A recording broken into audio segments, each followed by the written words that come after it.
Ladies and gentlemen, there are moments in life that crack us open. They don't knock, oh no. They walk right in, sit down, and change everything we thought we knew. I never thought I'd read the Quran, not because I judged it, at least not knowingly, but because it wasn't part of my world. It was over there. It belonged to someone else's faith, someone else's story, until one day, something happened. I was interviewing a young Syrian woman, let's call her Amina, who had fled her country with nothing but her strength, her baby, and a tiny, worn copy of the Quran. I asked her why this book, and she looked at me with eyes that had seen too much and said, because it reminds me of who I am when the world forgets. And I thought, oh my God, don't we all need something that reminds us who we are when the world forgets? That moment stayed with me. I didn't run to the bookstore the next day, but the seed was planted. A few weeks later, I found myself holding a copy of the Quran. Just holding it, and it was heavy, not just in weight, but in presence.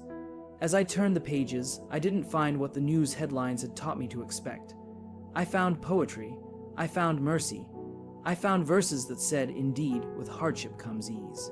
I found stories of patience, resilience, of women who stood strong, of prophets who wept, of a God who said, I am closer to you than your jugular vein. Now listen, I didn't convert. I didn't become someone else. But I became more of myself, because when we open our hearts to what we don't understand, we stop being afraid. And when we stop being afraid, we start being free. So I'm here to say, don't let the borders of language, religion, or culture become the borders of your heart. I never thought I'd read the Quran until life handed me a moment that said, try, and my soul whispered back, yes, transformation doesn't always arrive wrapped in a grand revelation.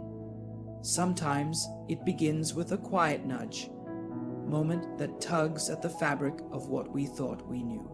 That's how curiosity works. It doesn't crash in, it whispers. And when we listen, truly listen, it can transform us in ways we never imagined. That's what happened to me. I was never opposed to the Quran. I just never imagined it had anything to do with me. It existed in another world, another language, another belief system. And I, like many people, was living within the borders of my own understanding. But life has a way of surprising you, of offering invitations disguised as disruptions. And one day, one such invitation arrived in the form of a conversation. Simple, unplanned, but unforgettable. It was during an interview with a refugee woman. I'd asked her about the one item she brought with her during her escape. I expected something sentimental, maybe a photograph, a piece of jewelry, a letter from a loved one. But she held up a small, worn book and said this. It was the Quran. She told me it gave her comfort when she had no one. It gave her clarity when the world turned to chaos.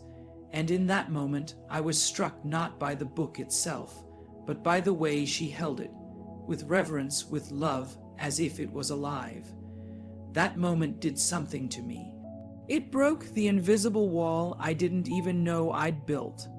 The wall of assumptions, of otherness, of unfamiliarity disguised as disinterest. I realized then that our curiosity doesn't awaken when we are comfortable. It stirs when we're confronted with something real, something human, something that challenges the narrative we've been living in. So I went home and ordered a copy of the Quran. Now let me tell you, opening that book was like stepping into someone else's sacred room. I was cautious, I was respectful, I was nervous, but as I began reading, something unexpected happened. I wasn't reading a foreign doctrine. I was reading reflections of human struggle, longing, love, fear, courage. I was reading about Moses, about Joseph, about Mary. Yes, Mary, the mother of Jesus, is honored in the Quran more than any other woman. I didn't know that, and that made me stop. It made me realize how much we don't know simply because we've never bothered to ask. I had spent years believing I was open-minded, but being open, in theory, isn't the same as being open in practice. It's easy to say we respect other cultures, other faiths, but how often do we engage with them? How often do we really allow ourselves to explore something we don't understand?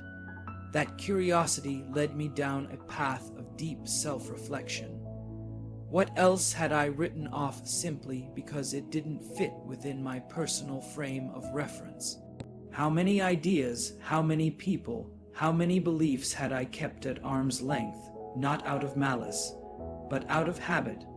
What struck me most as I read the Quran wasn't the difference. It was the similarity, the insistence on compassion. The reverence for creation, the call to justice, to patience, to gratitude. There's a verse that says, "And he found you lost and guided you." And I thought, isn't that what we're all looking for? To be guided, to be seen, to be grounded when we feel untethered. Curiosity did that for me. It didn't ask me to abandon my truth. It didn't ask me to betray my identity. It simply asked me to listen, to hold space for something bigger than myself. And in doing so, I realized that transformation isn't about changing who we are. It's about deepening who we are, peeling back the layers of assumption, ignorance, and fear so we can become more fully human. And here's something else curiosity taught me. You don't have to agree with everything to respect it. You don't have to adopt someone else's faith to honor their experience. You don't have to believe what someone else believes to learn from it. We can sit in the presence of another's truth and let it speak to us in its own way, in its own time. Reading the Quran didn't make me Muslim, but it made me more open, more awake,